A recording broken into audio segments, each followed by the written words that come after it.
Hi, I'm Rebecca Hardy, President of Texans for Vaccine Choice. As you might have seen, a vaccine choice-friendly pediatrician from Shine has teamed up with TFVC. As a result, Team TFVC got to join well-known pediatrician Dr. Randy Nadeau for a two-part series where we discussed several meaty topics, from wellness checks to medical kidnapping and CPS investigations to, of course, the legislative landscape here in Texas. So instead of your normal installment of Shot Callers, we are presenting to you our conversation with the team at Shine. We hope you enjoy these thoughtful discussions.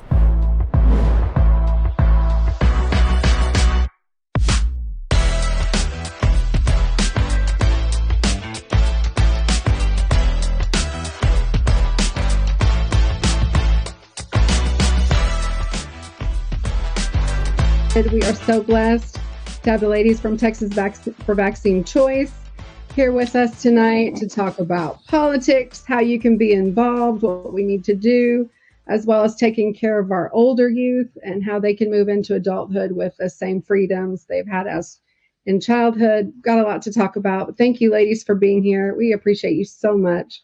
We know that you are always fighting on our behalf so that we keep medical freedom in Texas. So thank you for that. Dr. Nadeau, do you want to share anything, even some highlights from last week? What an amazing presentation we had. Yeah, I mean, not too much other than just, thank you, TFVC, for all that you do. And I think that our practice is beginning to appreciate through these presentations the importance of the laws in Texas and what it means for their children in making this decision about not vaccinating or doing a modified alternative schedule. I think it's something that many parents are kind of disconnected about, and appreciating how to make that decision is tied in with the laws in that state. And I think today, hopefully, as we talk about some of our young adults who have to make decisions about college or entering into the workforce in different areas of the country, how those laws are not the same and how to navigate those laws. Is interesting to talk to Michelle kind of backstage about, running for public office. I ran for school board. I think this is a topic too that is not really appreciated by, I would like to say, the older generations. I think the younger generations are more familiar with what is going on with this landscape. And I think it's important for anybody who's running for public office to have this as a priority on their slate, because if they don't, then it's going to impact us down the road, whether we think it is or it's not.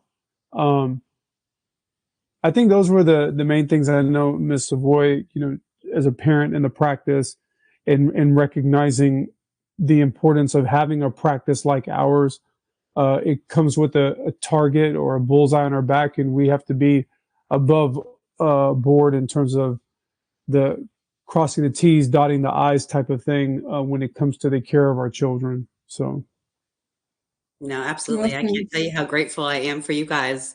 We live an hour and 45 minutes away, and we still sing your praises and tell people about the options for those who are further from your practice to do the title care appointments and do all of that. So, for us, it is a priceless opportunity. And so we continue to be grateful for that. And I think because we live in Texas and people fight for this every day, it's the only reason we all have this opportunity. So I am completely grateful to all of you on this call. Awesome. Well, everybody, we are getting our big group on now. We're going to start our program in about a minute or two. Would you go to the chat and let us know what part of town you're in, how many kiddos you have, and even if you already have some questions coming into the meeting, because we hopefully will have some time for Q&A at the end, or maybe we can even get to your questions right away. But that little message bubble and the bottom right of your screen, that's your chat. Just let us know you're here, where you're from, how many kiddos you have. And I think before we start too, Christine, I want to let everybody know I should be completed with part 4 of the vaccine talk presentation that I have on Shepherd. So hopefully that'll be done. This was actually a day where I was not in direct patient care, so I had some time to make some edits to the video. So that sounds exciting. Yeah. Yes, you guys can find that in our preventative care, sick care section under the education portion of Shepherd. Definitely check out that post on vaccines. You'll see Dr. Nadu's detailed interview on that, as well as lots of resources, books we recommend you read, a lot of good information in there. And we also shared your flow sheet last week. I asked the families that if they downloaded that flow sheet to please consider giving you guys a donation. But what a wonderful tool to make a decision, to consider it thoughtfully what we're going to do, because we can't take this one back. So thank you guys for sharing that.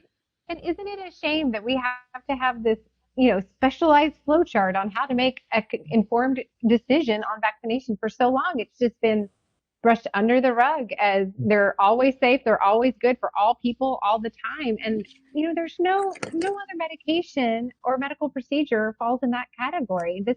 It's the most unscientific position to take, that they are always good for all people all the time, no matter what. That's right. Got to make careful choices. All right, everybody. It looks like we've got a good group on. We're going to get started in about 1 minute. We have a family from Carrollton with 2 kiddos, 3 and 4.5 months. A family from Dallas with a 6-month-old. A family with 5 kids from Garland. Awesome.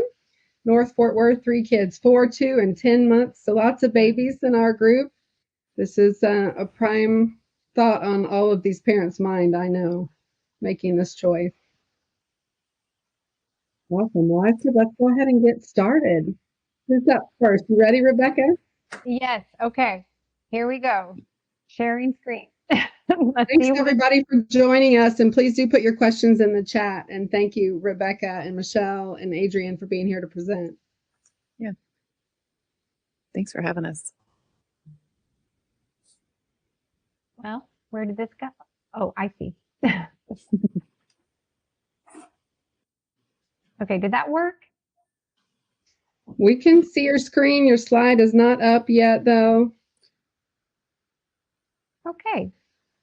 Why did that happen like it did? There you go. Is that better? Yes. Okay. Perfect. Very good. Okay. Well, I just want to make sure y'all know how grateful Team TFVC is for this opportunity and this partnership. What a thoughtful discussion that we had last week, and I just was just on a high for several days after it. If you had told me 9 years ago when TFVC started, we'd be partnering with doctors, I would have said there's no way. And it's just a testimony to the thoughtful care that you provide to your patients, and also just how this movement has evolved. So again, just to thank you. I am Rebecca Hardy. I am currently serve as the president of Texans for Vaccine Choice. I was one of the original founders, along with Michelle, who you will hear from later in just a few minutes. Back in 2015, and just my briefest background is I moved to Dallas in the late 90s. That makes me sound really old, for graduate school, and I practiced as a speech language pathologist for a couple of decades. Before that mandate bill was filed back in 2015 that kind of woke up a whole lot of mama bears, but it was that experience as a speech pathologist that really woke me up to the potential pitfalls of the vaccination schedule, because too many moms were coming into my office with vaguely similar stories of normal development arrested by some sort of shot visit. And as a single woman at the time, that was not even vaccine aware. I was vaccine agnostic. I remember going home at night thinking something's not quite right here. And the rest is kind of history. It's a fun history, but we don't have time for that tonight. So let's just kind of dive into, this is just the briefest of overviews of who TFVC is. Like I said, we were founded in 2015, and our mission is that we are here to protect and advance informed consent, medical privacy, and vaccine choice for all Texans. We have a compelling 9-year track record. Michelle is going to unpack that a lot more in her part. So that's why I just left it at compelling, because it's fun, it's exciting, and it's full of lots of highs and lows. Why does vaccine choice matter? And that is just that all medical procedures including vaccines, do carry risks for some people. This is a widely known medical fact. This is not some sort of urban legend. Vaccine injury compensation is codified in our federal statutes, and mandates, medical mandates of any kind, inherently violate the tenets of informed consent. And the bottom line is just that these kind of mandates have no place in a free state, much less our precious Lone Star state of Texas. And then what does TFVC do? We provide so many resources. We talked a lot more about those on last week's call. I do want to just highlight, just because Christine talked about all the young babies that your families are having. And we do have a really great, we call it our new parent informed consent bundle, or just our newborn bundle. And this is a product that we have that's really geared towards informing new parents before the kiddo is here. And you can gift it anonymously. You can gift it, with your name on it. But we would love to share that with your listeners and your audience and your families, because it really is a great thing. It comes with a onesie and a kid's book and a folder full of great information. We also host events. We get involved in elections. We work to craft and pass good protective legislation. We have a great podcast. Dr. Nadeau's even been a guest on it. And we have an incredible outreach program that really is setting the national standard for effective outreach.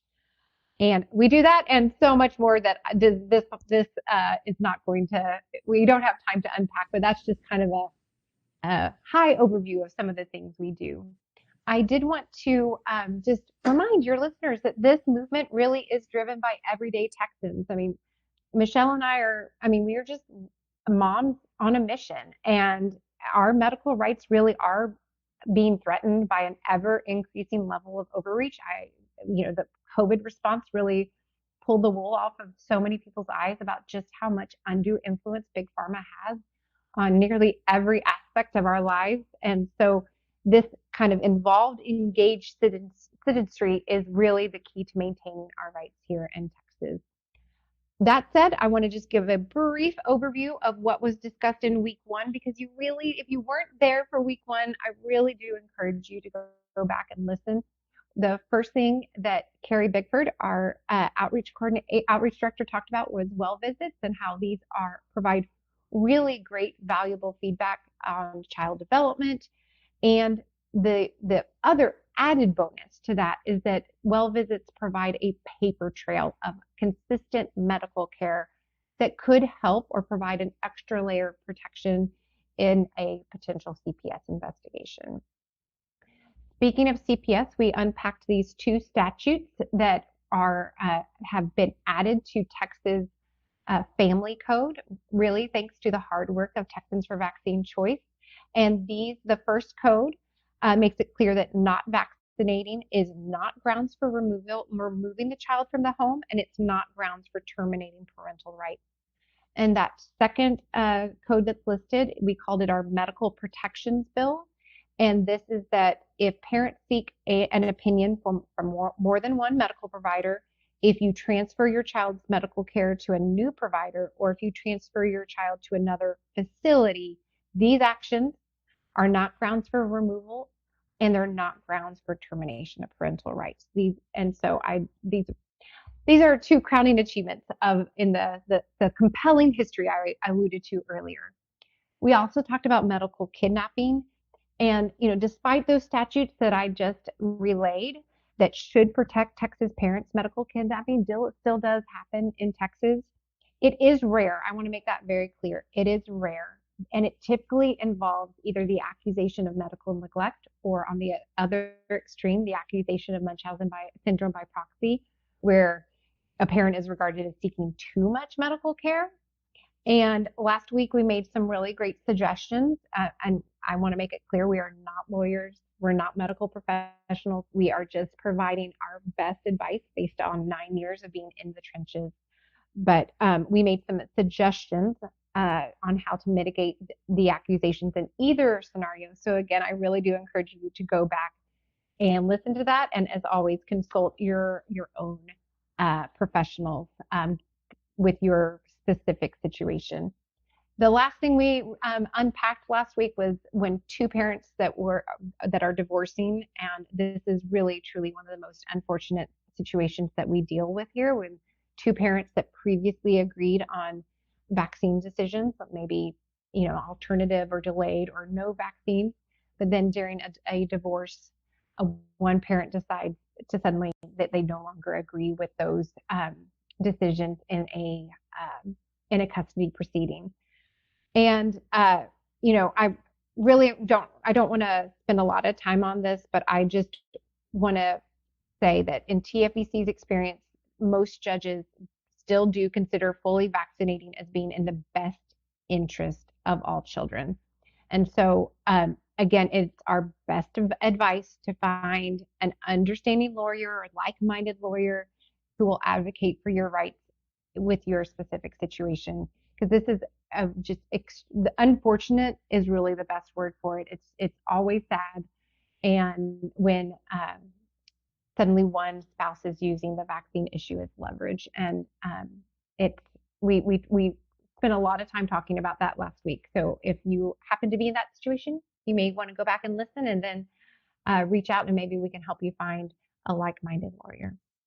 So this is my disclaimer page yet again. I know I said it earlier, but I just want to make sure it's on here. We are not attorneys and we're not medical professionals, so please, we're just here to give you our best advice as you navigate some of these situations that you may find yourself in as a vaccine-aware parent, but always consult your own professionals. And thankfully, we've got Dr. Nadeau here on this call who will help us out here. So without further ado, I do want to introduce TFVC's political director. She's also, like I said, one of our original founders, Michelle Evans. Yes, thank you. So like she said, I am one of the original founders. Rebecca and I and another mom got together and just had the passion, the time, the energy, and the focus to really put into action something that was already like a snowball rolling downhill in 2015 during our first session of doing any sort of advocacy work. In those beginning months and years, I was the person that was at the Capitol, advocating and learning, knocking doors, shaking hands, all of those things, because I came from nothing, no knowledge of the state legislative process whatsoever. So it was trial by fire, and took a step back for a little while, and then COVID, so politics wound up on my doorstep again, and now I am back in that role as political director for Texans for Vaccine Choice. Been back since December of 2022, and extremely happy to be speaking on behalf of so many families and Texans who want to see their state grow stronger each and every session when it comes to medical liberty. So I'm going to go over where we've come from and where we're going. That first session, we quickly garnered the nickname of Mad Moms and Minivans because I went into a legislator's office within the first few weeks, and he vowed to me at that moment, if you can get these moms here to let these legislators know that this is a movement, I will do whatever I can to help you. And he did. He kept his promise, and so did we. So we would show up in mass at the Capitol. We had a couple of rallies. We had a couple of movie screening events. And so we got a lot of attention and quickly earned the ire of some of the more medical tyrant legislators and journalists. But at that time, our only the only thing that we could do was kill bad legislation. We really didn't know how to write good bills. We didn't know how to advocate or push through good bills, promote good bills. And there really weren't any great bills for us to promote at the time. It just was not an issue that was on the minds of people. If you think back, 2015 was the Disneyland measles outbreak. So people were starting to really lose it a little bit about, what happens if not everybody in the world is vaccinated against measles, and exemption rates were being published. It was wild, but that changed. It's a silver lining of COVID that people started to really wake up about what is happening at the national and state level, and even down to your local level, because I'd never before thought of my county judge until county judges started to close down businesses and force mask their residents. But now we are on the offense, far more than we ever have been. In 2023, we had 60 good bills that we were tracking in the regular legislative session. And there was 1 week, March of last year, where Rebecca and I were just like giddy, but super anxious and way overwhelmed because we had 10 bill hearings in 1 week, which is, you'll probably hear this word a lot. It was unprecedented and it was amazing. The Senate Health and Human Services Committee staffer contacted me and said, we're going to have a COVID day. I would love for you guys to arrange to have a lot of great speakers. So we brought in Dr. Robert Malone, we brought in Brandy King, we brought in so many people from varying backgrounds, military, airline, medical, and just, ran the room, basically. It was a historic moment for us that I'm really proud of. So all that to say, it was a very, very busy year and a very successful year, one like we've never seen before. There we go. In the 88th legislative session, so I use plural because we worked several sessions last year. I think there were a total of 5 sessions, including 4 special sessions. And then in between, we were getting petition signers to make sure that Abbott knew he had some unfinished business from the regular legislative session. We started off the year petitioning the governor to put the end of COVID vaccine mandates on his list of priority legislation.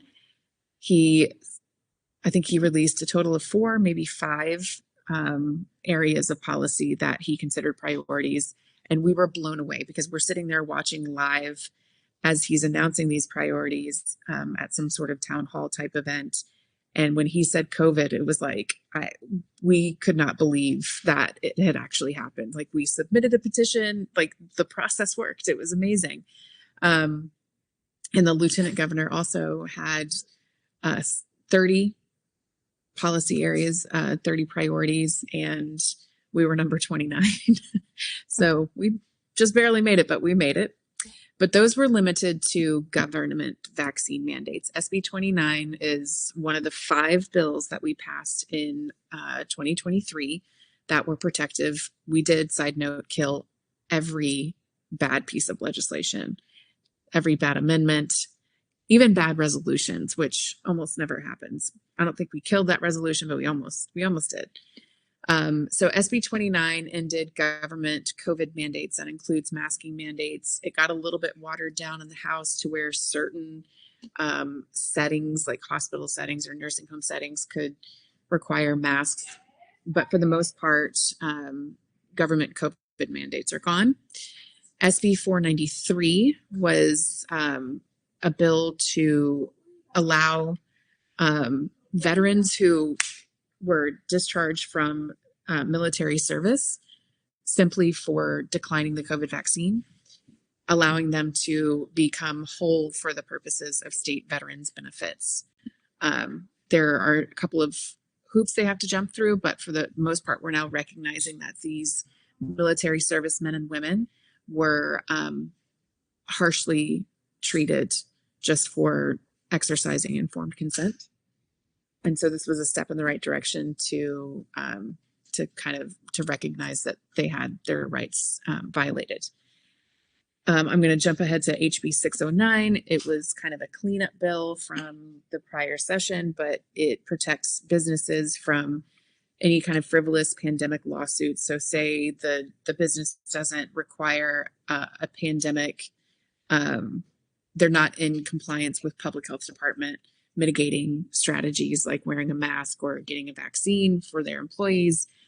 Say you run a gym, somebody comes in, works out, leaves, finds out they have COVID or whatever pandemic disease of the day is, they can't sue that business owner for not doing all of the public health suggestions. So that protects particularly small businesses in Texas. And SB 7 in the third special session finally put an end to private employer COVID vaccine mandates. It's not limited to the employer-employee relationship, which is great. It extends to anybody who is performing work for the employer for any benefit. So that could be volunteer hours, that could be clinical rotation hours.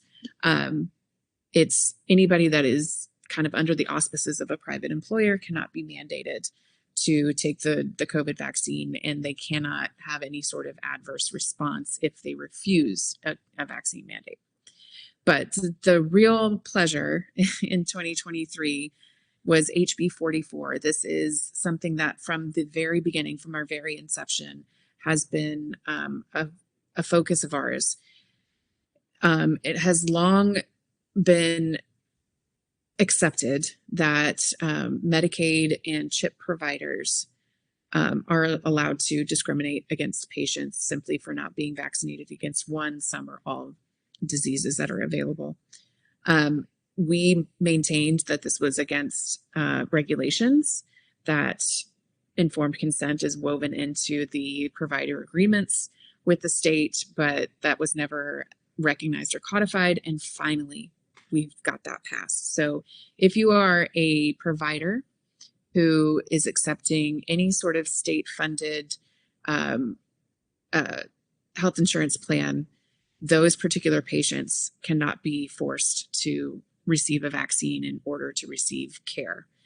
There are some minor carve-outs, and I hate that, but it was one of those necessary evils in order to get the bill across the finish line, and we did. So very proud. I just want to say, I'm interrupting.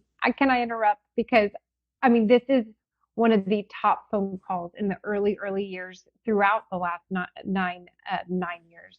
One of the top phone calls we get. My family is on Medicaid, and we cannot find a doctor who will see my family because we don't vaccinate completely on schedule. I mean, what world are we living in? This is Texas. This is a access to care issue, and these doctors discriminating on vaccines. I mean, it's just mind blowing. That was nothing but state sanctioned discrimination, and we put an end to it. And I'm so incredibly proud of our work there. I mean, Michelle, by default. Oh, sorry. Michelle, I had one question for you. You mentioned about the carve-outs.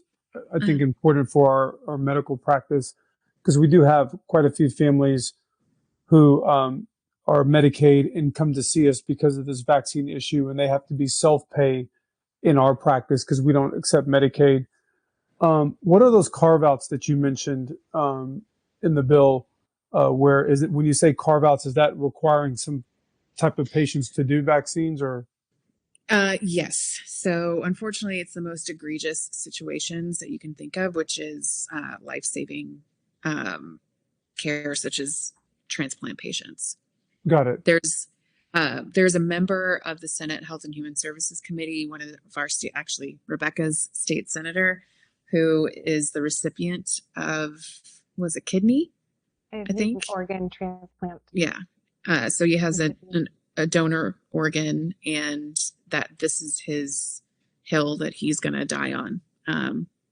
He mostly votes with us, but this was like his Alamo. It was kind of crazy, but we are continuing to chip away at that, because I think that is just the most, it's so antithetical to do no harm is to refuse a life-saving procedure based on a COVID vaccine. Of all the things in the world, a COVID vaccine. Right. Or any vaccine. I mean, this HB 44 applied to all vaccines, but so many of these hospitals are requiring even children to consent to receive the COVID vaccine in order to be even placed on a transplant waiting list. It's wicked. Yeah. So it's really good to know. So for parents, again, who have Medicaid, if they're aware of HB Bill 44, then if they go to their Medicaid provider and they say, I'm making a decision that I'm not doing anything with vaccines, or I want to do something modified, then that provider who is credentialed with Medicaid has to accept that patient.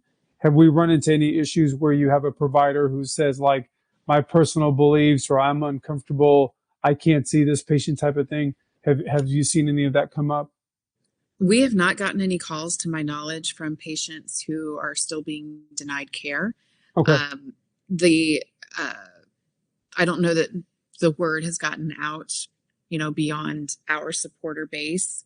Got it. So I'm not sure if any new patients are experiencing it and just don't know any better, and so they either comply or they try to find a new provider. But we have not heard of any violations so far. Knock on wood. Is there any work to help protect the foster kids? We have some moms in our practice that have foster children and just have no say whatsoever. Any chance that might change? I think that is dependent on the situation. So if the parents' rights haven't been terminated yet, then the parents get to, even if the children have been removed. I think and Rebecca's going to have to correct me if I'm wrong, because these were my dark years where I wasn't involved with TFVC. But I think that we helped make it so that foster children are not vaccinated against parents' wishes. The bill that you're referring to, Michelle, said that during that initial medical exam, what was happening in Texas is that when kids are removed, they are very appropriately taken to a doctor for kind of a triage appointment. Because some of those kids, let's be clear, if you're getting removed, for the most part, those kids are in bad shape, right? And so they are taken to the doctor to, set bones, fix gashes, what have you. But what was happening is that during those triage appointments, they were just essentially revaccinating all of the children, no matter what. It was just kind of we're assuming this child is unvaccinated and catching them up all at once. It was really a horrific stories we heard. And the amendment we got passed disallowed vaccination during that triage appointment only, though. But it was a huge win, let's be clear, because when you're in the middle of that removal time, the parent doesn't have time to get paperwork in one place or, let them know any sort of desires or wishes or, religious beliefs or anything. And so at the minimum, we bought some parents some time to get their paperwork in order with the state. That's awesome. Thank you. I have someone in the chat asking about just people with private insurance and how they are being discriminated against as well. Any chance that's a physician's personal preference, right? They can turn them away. Right. So we would love to be able to extend this to anybody in Texas, whether you're a patient or not. Our ultimate goal is to make your vaccination status completely irrelevant to your life, to your ability to access services, to your ability to get a job, get an education, or get medical care. We do live in a state that cherishes its private business rights. I cringe at the idea that these private insurance plans are going into doctors' offices and auditing their files and giving them bonuses if they have, they've met a quota of vaccinated patients. We all know that this happens, and we know that this impacts whether or not a private pay doctor has a mandate policy. But we have not dipped a toe quite into that area because we will be going up against a few beasts in that instance. And I don't know that even Republicans have the appetite to do that. What we can do is tax this issue at the minimum from an insurance company standpoint to make these kind of bonuses or incentives or, even insurance-based discrimination disallowed. So we have some options there. I wish we had a magic wand where we could wave and pass any protective legislation we want.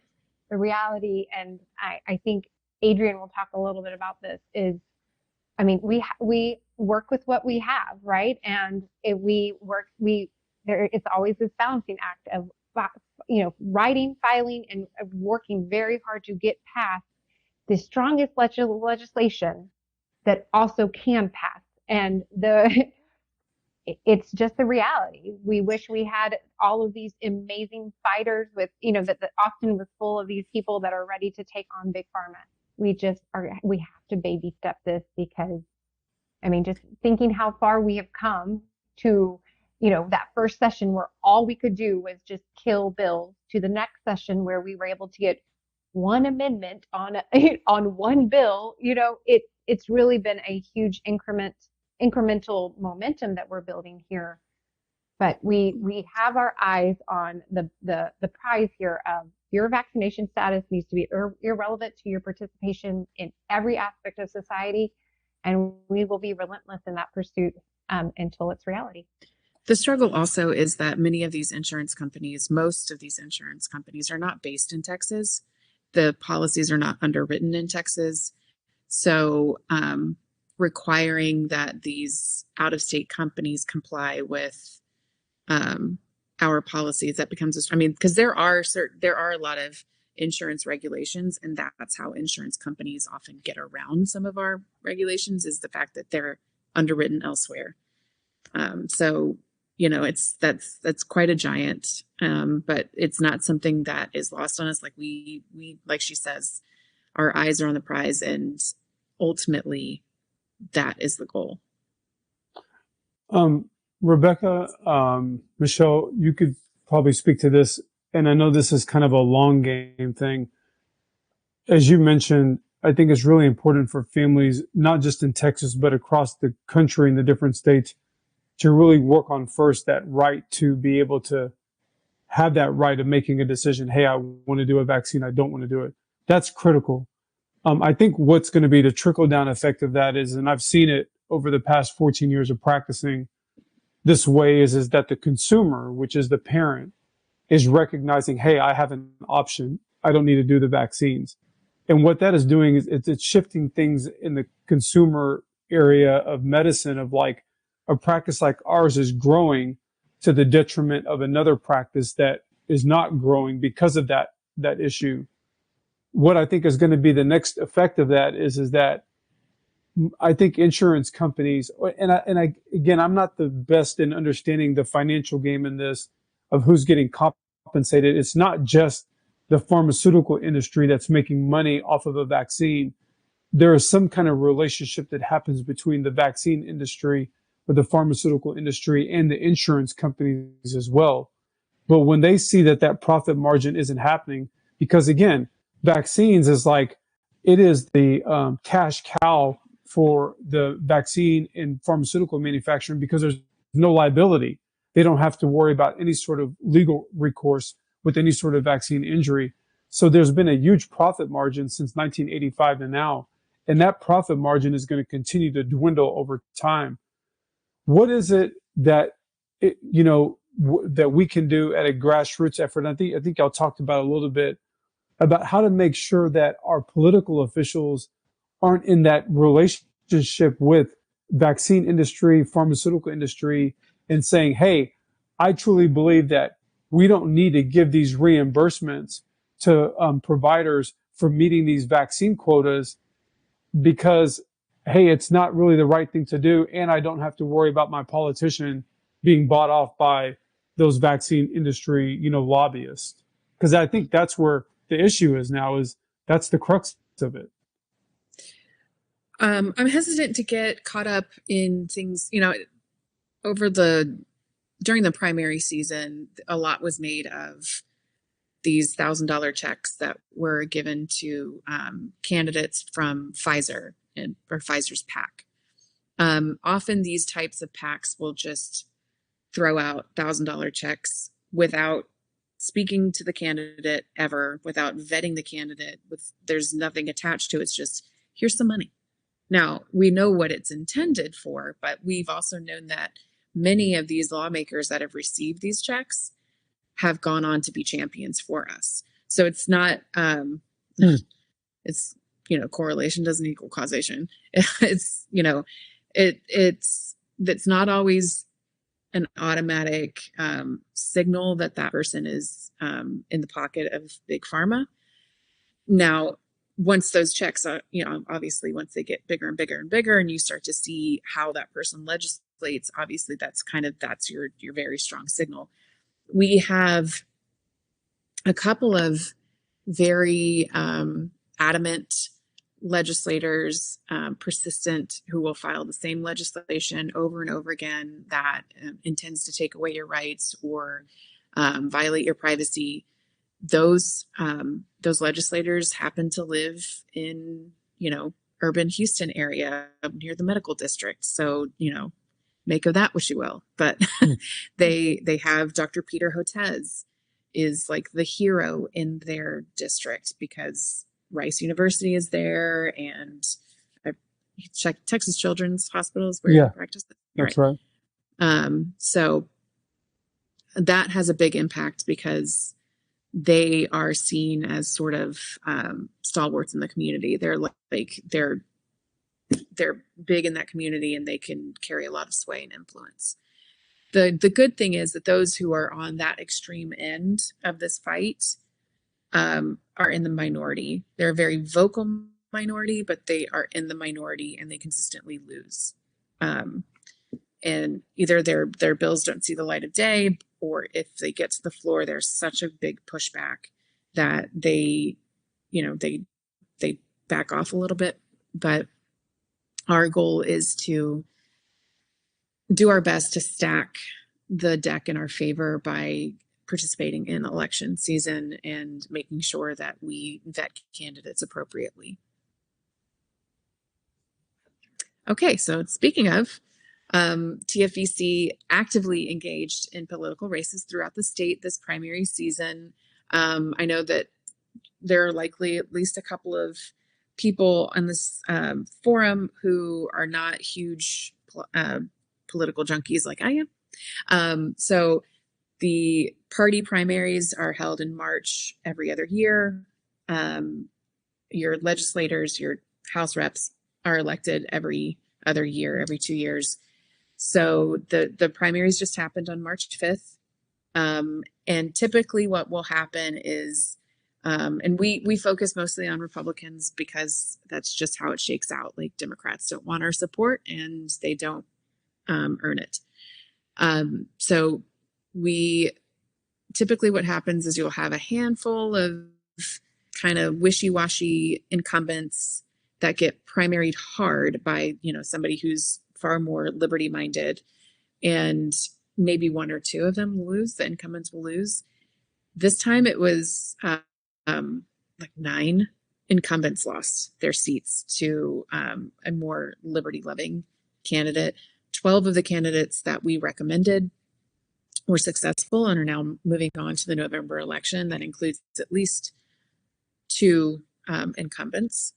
And then 9 other recommended candidates are headed to runoffs. And in these situations, if an incumbent is pushed into a runoff and they didn't get the first position or the most votes in the primary, then I think it's like 80 or 90% of the time they lose their runoff as well. So we are poised to have huge reforms coming through the Texas House. The Texas Senate remains fairly strong and not in need of too much reform. They're a little bit, I would say, a little bit easier to get things through. They have created some hurdles lately, but I think we are in a position to kind of quell that. The results were unprecedented, and it shows that people have a renewed focus, not just on our issue, medical liberty, but also just on protecting the personal liberties of everybody, all personal liberties of people in Texas. I just want to highlight this again. I mean, Michelle did highlight this. I mean, we count ourselves victorious if 1 or 2 lackluster incumbents loses in the primary. And I just want to remind your listeners that if you are only a general election voter in Texas, you are really too late. That election, based on how our districts are drawn, really was decided back in March at the primary. And so whoever won, if it's either a red district or a blue district, that whoever won either the red or blue primary will win in November. So that's why that primary is really the most crucial election in Texas. And again, we count ourselves victorious if one or two of these kind of lackluster incumbents loses, and to have 9 lose really was historic. And Yeah. it does represent kind of this seismic shift that we are hoping for in the Texas House. Thank you for preparing that a voter's guide. We published that in Shepherd. A lot of people appreciated the fact that you talked to all these people. So thank you. Yeah, this is, I mean, I honestly, I love doing this. So, and catching them early, you know, a lot of these people who were successful or they're going to runoffs, they've run before, so they're familiar with us. But this time it was like actively pursuing our support because they know that we have a really good amount of reach and that our supporters, these people who are in the vaccine choice movement with us, are passionate, and they need to know, and a lot of them are single issue voters. So they need to know, like, is this person good, or is this person going to, violate my rights and become a tyrant? So now our focus is, like she said, the primaries are essentially done with the exception of these runoffs. So in most cases, these races are essentially decided because a majority of our House districts are drawn to one party, to one party's advantage, mostly red. But you have very, very few. Don't rest on your right. laurels. No. Still show up to vote in November. There's still so much else on your ticket anyway, and it's important to show up because you just never know. But yes, most House districts are not swing, but you do have dozens of other races on your ballot in November. So please vote. But we are now working on streamlining and strengthening the Republican Party platform. And that's kind of it's a long process, takes 3 months or so. It starts right after primary with your precinct level convention. So that's where you and maybe one other person, maybe 10 other people get together and you talk about, do you want to go to the state convention? You have to express your desire to do that. You bring resolutions forth. And this year we promoted a resolution in support of vaccine choice. And I can tell you that in my county, a lot of our precincts passed that.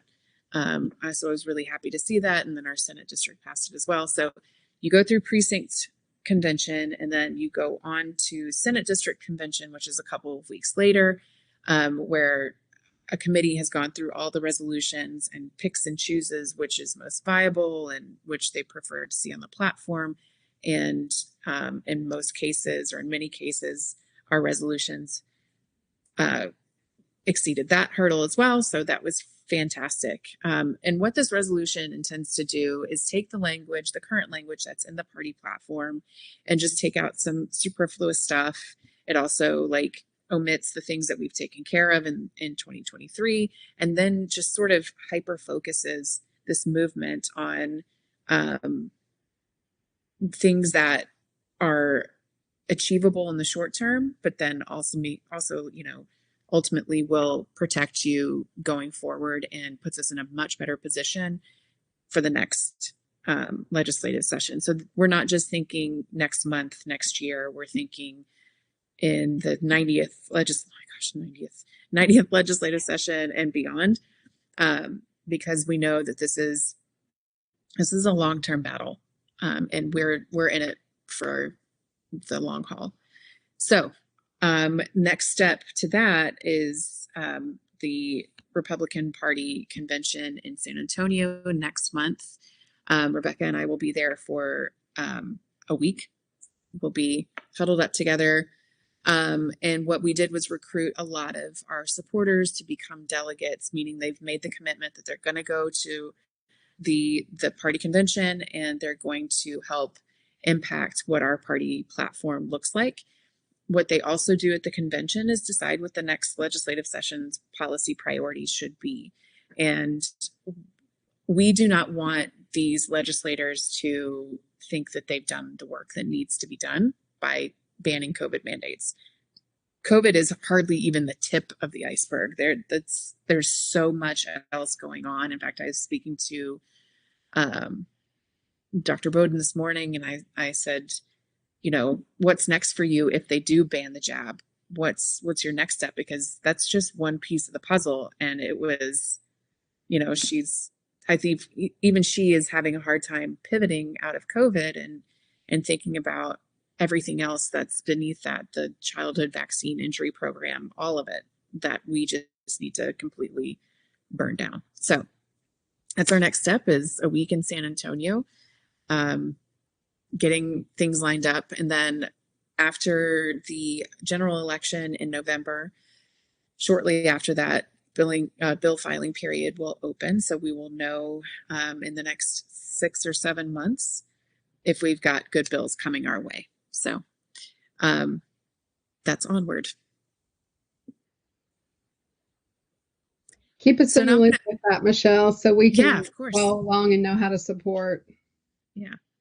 I would say we really pride ourselves in doing these very timely turnkey action alerts when, anytime a vaccine policy is, is emergent, but most obviously the bulk of those come during a legislative session, those action alerts. So we share those out very, very timely. And, sometimes the window of acting on those is 24 to 36 hours. So make sure everybody is signed up.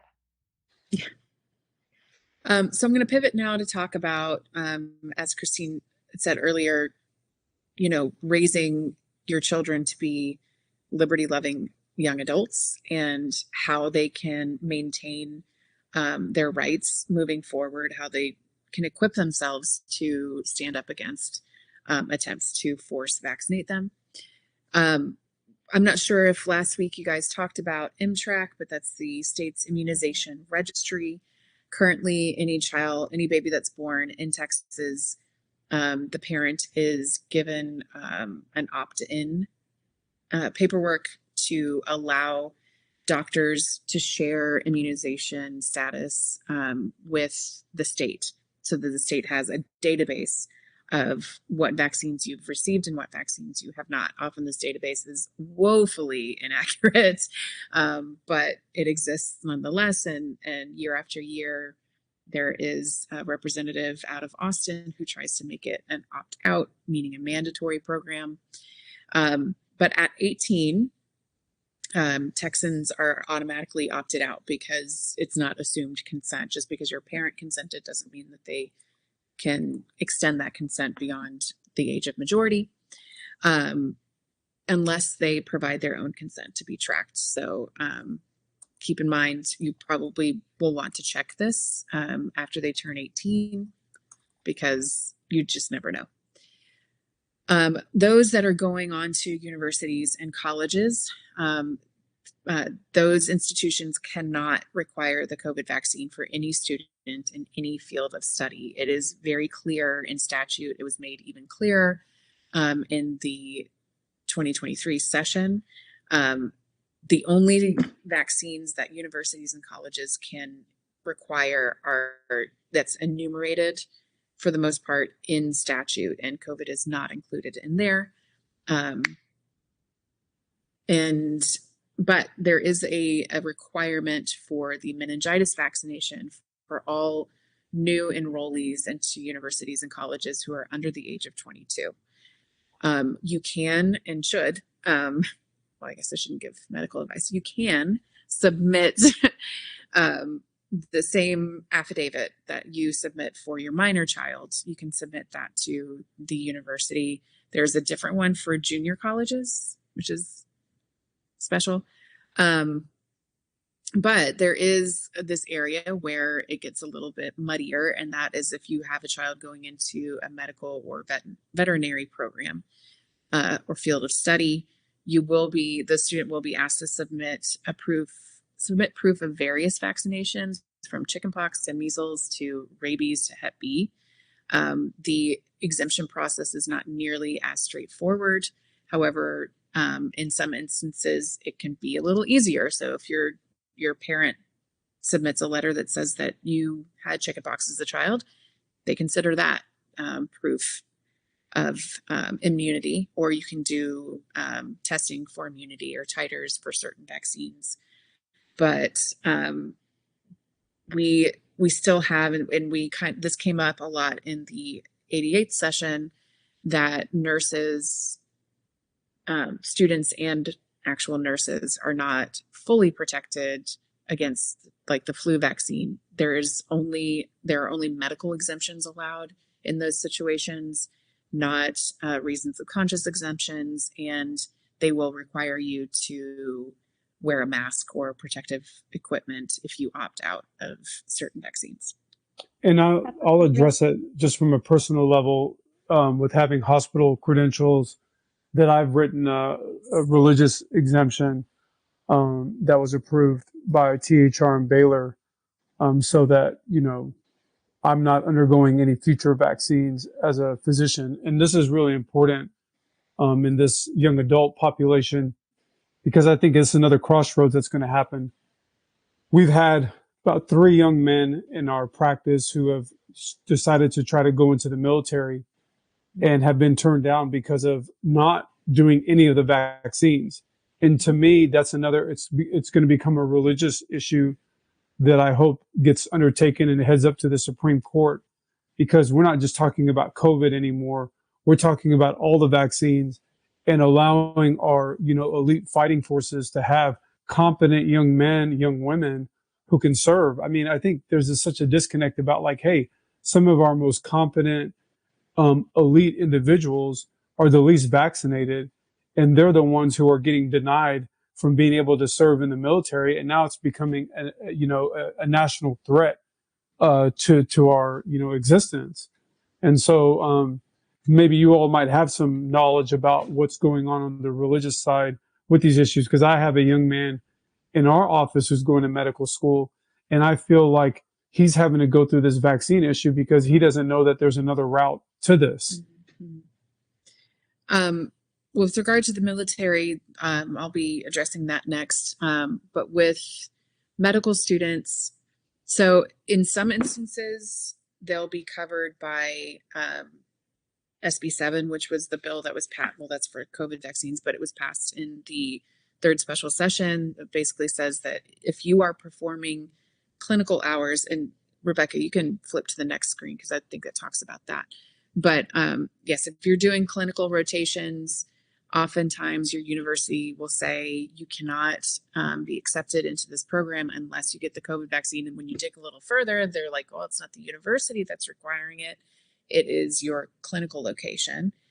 So now we have legislation that says you can't do that, at least in the case of the COVID vaccine. We these hospitals that are accepting medical students for clinicals can unfortunately say you have to get, any other vaccine. And they can, but they don't have to offer a religious or conscientious exemption. That's just the way the statute is currently written. It's medical, and it's typically, I think it's CDC contraindicated conditions. So yeah. It's even more narrow and strict. Yeah. However, hospitals could just completely, get out of the business of mandating vaccines altogether. But it's one of those things you have to have an understanding of going into these fields of study, is that you may be encountered with this kind of overreach, and there's not a lot that you can do to avoid it unless you want to, try a lawsuit. They're not always successful, or just change your location, your school. I just want to chime in here to provide one little extra clarification. The statute regarding these medical facilities says that to what Michelle said is spot on. The statute demands that healthcare facilities have a medical exemption policy, but they say they can have a religious exemption policy. So medical exemptions you have to have. religious, you're allowed. They're permissive. They're allowable. And what we're seeing here, but even that, it really only those policies will really only protect actual employees. We're seeing this time and time again where the medical students are just treated as second-class citizens because they are not actual employees and those statutes don't actually apply to them. So they could have, you know, all mandates and no even medical exemptions really. If you're just a student still, your rights don't really kick in until you actually graduate. It's really a multi-layered, despicable situation. And keep in mind, just because they have to offer a medical exemption and they can offer other exemptions, it doesn't mean they will accept them. So there's no law saying that if somebody comes to you with a medical exemption that you're required to offer, and it does not meet the requirements that you have that may be completely arbitrary or just insanely restrictive, they don't have to accept it. So remember that part where Michelle said our work is far from done. This is we're shining a massive spotlight. I'm kind of leaving you on this kind of bummer note, like about your kids going into Futures. adulthood. I'm sort of an advertisement for trade school at this point, but and then next we're going on to the military where it gets even worse. So listen, my husband was in the Marine Reserves when he and I met, and he was very blunt. He was like, listen, there's no getting around it. I have to get all of these vaccines. I have absolutely zero choice in the matter. When you're recruited and you enlist, you essentially give up all rights to your body, all consent rights. Again, you could try to submit an exemption. They are not required to accept it. And even if they do, there are no rules about the kind of adverse action that can be taken against you. So they may consider you unfit for deployment in combat. They may consider you unfit for promotion to the next rank. They could court-martial you. We saw that during COVID, or they could completely discharge you dishonorably, which would affect your ability to get benefits down the line. It's like the Wild West in the military, and it's so unfortunate because you really do need these people to be as healthy as possible. Right. And we're going through a recruitment crisis, but at this point you have so many parents and young adults who are like, not a chance. I would never put my kid through that. There are other issues on top of that, but I mean, the COVID vaccine really kind of broke the mold there. And I think ultimately they separated over 8,000 service members.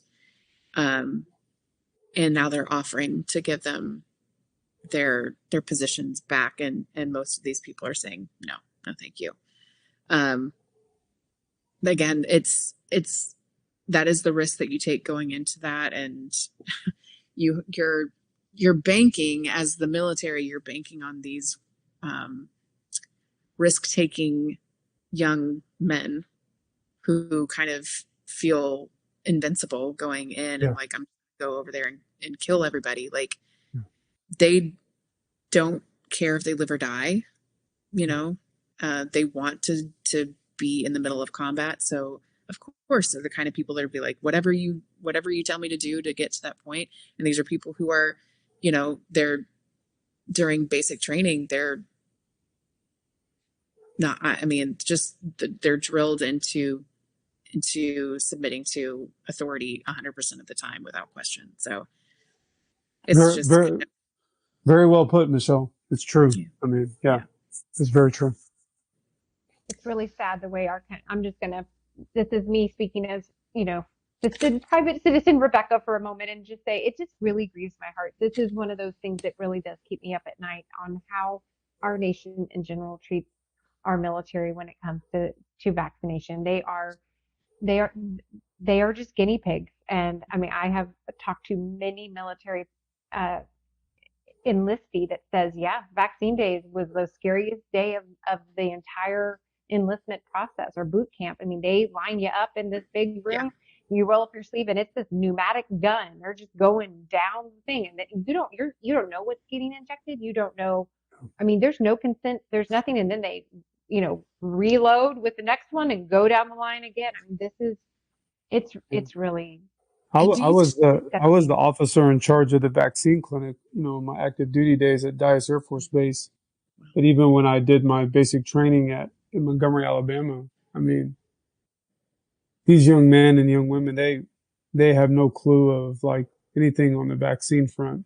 And as Michelle said, they're just so focused on like serving the country, going to war, doing their job. They could care less about what's being put in their body until 20 or 30 years later.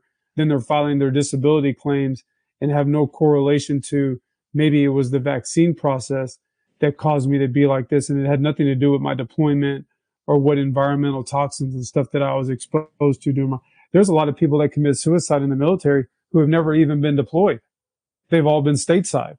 Yeah. So what's the PTSD there? Mm-hmm. Mm-hmm. I see your question in the chat, Dr. Nadeau. He says, can you give us some knowledge on local House and Senate reps for the North Texas area who are vaccine choice proponents? I would love to. We can shift into this more positive, into my part, but in North Texas, you have, it's like our largest concentration of medical liberty proponents. I'll start with Senator Bob Hall, who is in Northeast Texas. He's long been an ally, not just to the movement, but to TFVC in particular. Senators over there, gosh, I can only think of Bob Hall in the North Texas area, because over there you've got like Birdwell, Hancock. Hancock is the senator with the organ transplant. But your House reps, fantastic. You have Representative Brian Harrison, who is Ellis County, Waxahachie. You've got Representative Tony Tenderholt, who has not only been a champion for us since the very beginning, his status has strengthened over time. And he is in the Arlington area. I think Cowboy Stadium is in his district. Nate Schatzline, who was a freshman last session, young guy, and has from the beginning been a friend of ours. And he's in Fort Worth. Yes, he's in Fort Worth, Tarrant County. You got a lot of people coming in. Let's see. On the we recommended Ben Bumgarner, who is in Denton County. Kind of like that greater Flower Mound area. Yep. And don't kill me for saying this, but Jeff Leach in Collin County has been a friend to the movement, an imperfect human being, but he writes good legislation.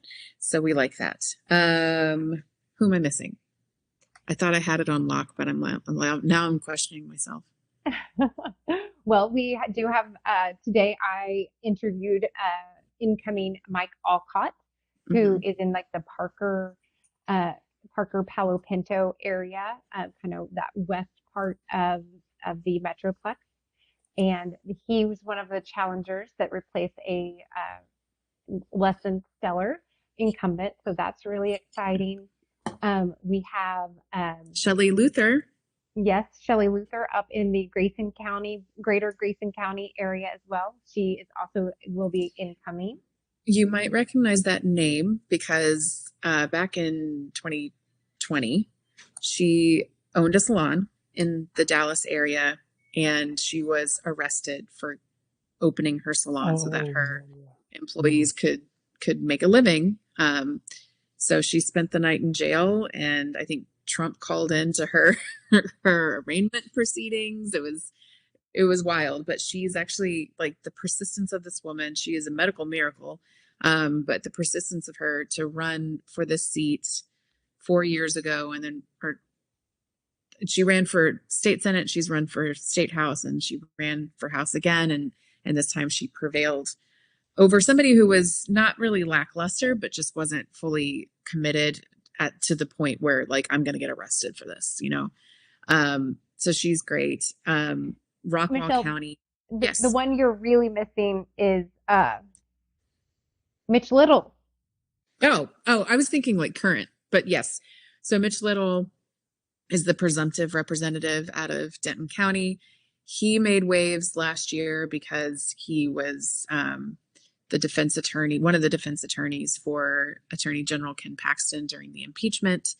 He ran against a lackluster freshman, Crondith Timish. He actually was her campaign treasurer when she campaigned the first time around. So he went down to Austin to fight the impeachment and just uncovered just so much swampiness that he felt called to run and really knocked it out of the park. He is such a joyful warrior. And if you're a Twitter person, he's a great follow on Twitter. Yeah, so I think that covers most of the North Texas area.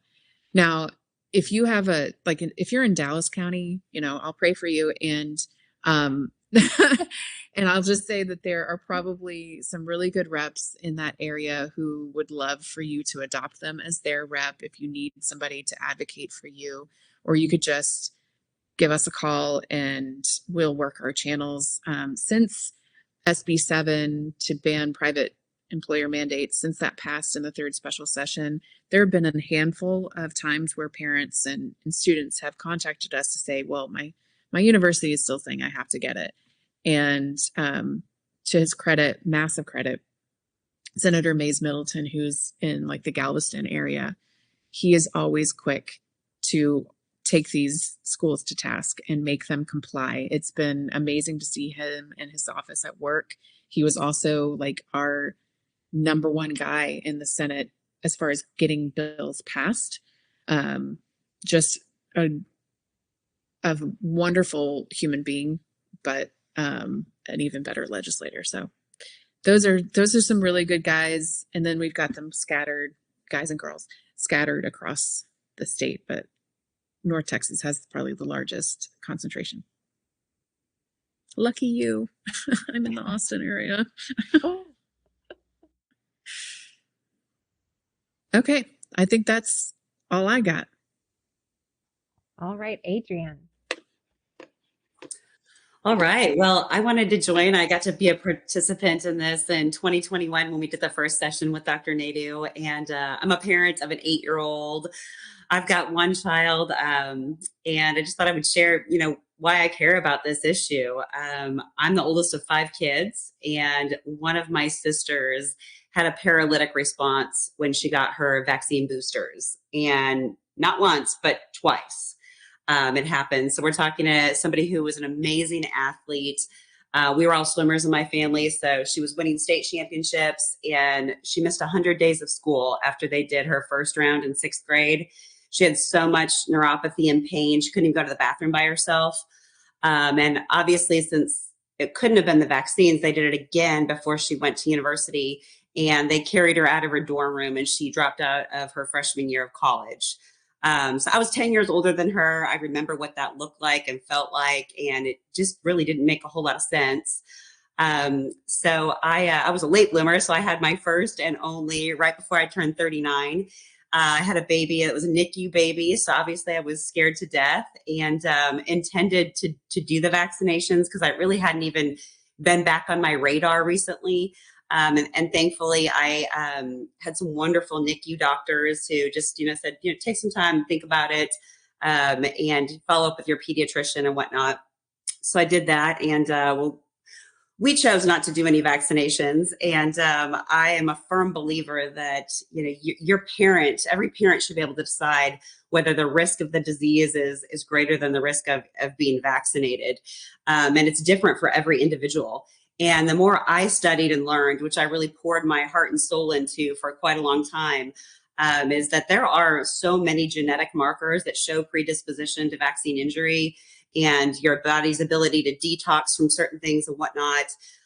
So we spent a ton of money that insurance did not pay for on genetic testing with multiple doctors. I did seek multiple opinions to get, everyone's advice. I wanted to do what was best for my child.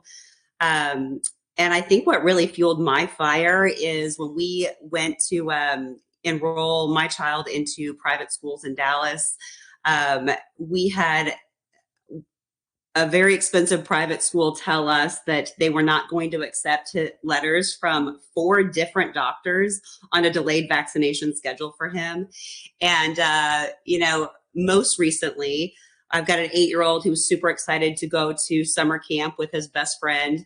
It was at Camp Ozark, in case anyone wants to know. If you haven't vaccinated your kid, they will not let you in there. So we got in and they won't even look at a medical exemption or any documentation about that. They just flat out deny it. So to me, that just reminds me on a personal level that there's so much more work that we need to do to make sure we maintain our parental rights and teach our children about their individual rights.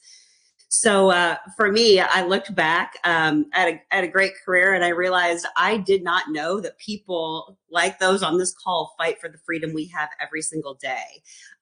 It never crossed my mind. I just thought we were in the state of Texas and we had that right. We had more freedoms than other states. So for me, I've made it a top priority personally to donate and support causes that support vaccine choice. So Texans for Vaccine Choice, I am so grateful in 2015 that y'all were there when California passed SB 277 and you guys stood up. I had no idea that was happening in Texas. And thanks to you guys, we still have that right today, because once they take it, it's so much harder to get it back. So I would implore all of you to think about that. I know everybody can support this cause in their own way.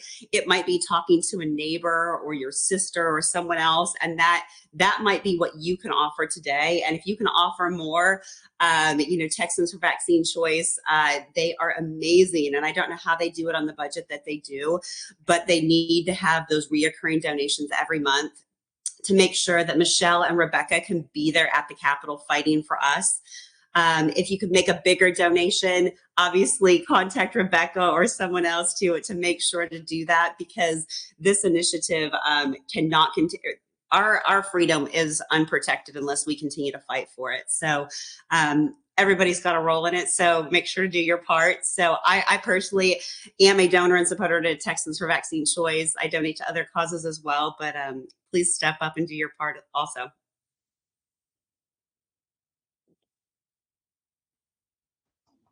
What a great presentation. Thank you, everyone. Thank y'all for being here. Does anybody have any questions? I would just say thank you, Adrian, for making that point. And also the newborn bundle. I love that idea because that's somewhat donation as well as gift from my understanding. And that would help a friend of yours, but also help Texans for Vaccine Choice at the same time. And that just gives a lot of information. And I don't know if you heard Rebecca say that you can gift that anonymously. If you have a neighbor that's expecting and you haven't had any kind of chat with them about vaccines, what a wonderful opportunity to share that information. So we appreciate you guys so much. Any final comments, Dr. Nadeau or Rebecca? Michelle? I just want to thank you guys for this opportunity. I know I threw a lot of information out there to people, and I know that I recognize that not everybody is as nerdy about it as I am. So if you have any follow-up questions, please. And Dr. Nadeau and I were talking about it before we went live, but man, if you ever have the opportunity to run for office to try to make a difference, it really is such a good way to get involved. And if you have that urge, if you feel called to do it, I encourage everybody to do it. It can make a huge difference in your community, and it gives you the opportunity to speak to so many people and tell them why this issue is important to you. But everybody has a role to play, like Adrian said. Some people a little bit more shy and quiet and introverted, and some people are, drowning in babies, which I've been there, done that, and I understand that. But anything time, talent, and treasure you're able to share, we welcome it. Yes, and we really do would love to see you at the Capitol. We have lots of events during any given legislative session, and I mean, we do a lot of things really well, and one of them is really lifting the veil of what advocacy looks like at the Capitol. And if you're interested in dipping your toes in that kind of thing, we would also welcome your participation there. Awesome. How do you do that? Like, how do you get a sign? How do you know where to go? Well, if you sign up to, here we are. You follow an action alert, let us know, you communicate with us, and we will literally just spoon feed you and hold your hand through the entire process, because it can be really overwhelming. I remember the first time I sat through a committee hearing, I wasn't even speaking. I was just merely sitting in the committee room, and like my legs were just shaking. It was like a nervous thing just being there. I mean, and I look back on that little naive Rebecca now with fondness, but because I have a much thicker, tougher skin now, but I understand fundamentally that it can feel really overwhelming, intimidating, and we will do our best to walk you through that. And it's everybody's first time sometimes, so just come on into the deep end with us. So hey, I've done it. It's not that bad. It's so much fun. Honestly, like when you get the action alert and you're thinking, should I call this senator? The answer is yes. You should just pick up the phone. They're people just like y'all. Just call, leave the message. It goes on public record. Send the email. Make it personal. I went and testified. I loved it. I mean, I did get a flat tire on the parking garage at the Capitol too, but that was awesome. But put some skin in the game, because man, it really makes you mad when you step up and you're doing your part, and those people are still voting against what we're asking for. So get involved. Yeah. We do citizen engagement days during active session. So I think we did 3 plus a bonus one in 2023, which resulted in hundreds of office visits. When we do our action alerts, it could be as simple as doing a public comment online. And I love, when I go to a hearing, I love opening up those public comments and seeing 200 of the ones, because we make it easy, copy and paste. Unless you want to do something personal, you can just copy and paste this blurb. And I just love seeing like 200, 300 of those in a row. It fills my heart, because it makes my job so much easier. And it makes me feel like I'm not, a ship all alone in a big ocean. But I try to make the Capitol visits fun.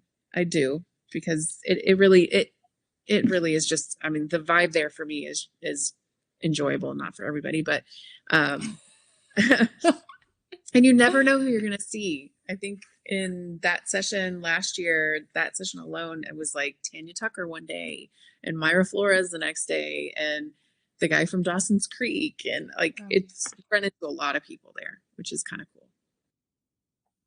Okay, just to be clear, how do we get the action alerts? I want to make sure everyone knows that. Right, you need to go to TexansForVaccineChoice.com and click the sign up button tab at the top, or it's in the drop down if you're on your mobile device. We are so censored on social media that you will not see our action alerts in your feed until 5 days too late. So our emails really are our best key, our best tool to getting these action alerts in real time to you. Rebecca, does TFVC have any like little card or anything? Because we have 16 exam rooms in Richardson, we have 8 in Fort Worth. Can we put those in the we have a little bulletin board? Because that's where I think we're going to get the most kind of eyesight to that with our families. Is there something that we could post up there? I can send you kind of for a bulletin board. We can definitely get you just something a real for signups with a QR code. Absolutely. And then just last night, I got an email from Christine asking for more of our brochures in your exam room. So we are getting those to you as well. So, and those have ways to contact us as well. Okay. And if you have you guys are still having babies, bless you guys. But if you've got a midwife that of a birthing center that may want some of this information as well. Yeah, we have relationships. Yeah, that would be great. We have one here in Georgetown who is fantastic. So we can get that to you for your waiting rooms for signups, because we, like I said earlier, this engaged citizens really are what's going to move the needle here. Last time you guys really made a profound impact on me. I remember you talking about thinking the work was done and like you were about to drive home and then somebody tried to pull something last minute, like all the drama of it. I don't know if this group this year got that handle of just how feet on the pavement, like how hard you guys are working. And I want everybody to know that this is not coming easy. So thank you. It really is an honor. And, we try our best to be happy warriors around here. I mean, nobody wakes up one day and decides to take on, vaccine politics. We're like, oh yeah, let's take on big pharma. So, I mean, it's one of those things, if we're not laughing, we're crying because it's big pharma we're against. But we really do try to have a joyful attitude about this. And I think that is really what we're known for as well. It shines through our advocacy as well. Awesome. All right. Well, everybody's saying thank you in the chat. So we appreciate you guys. Keep up the good work and keep us posted how we can help. Thank you so much. Thanks again. Thank you. Good night, everybody. Good night. Good night.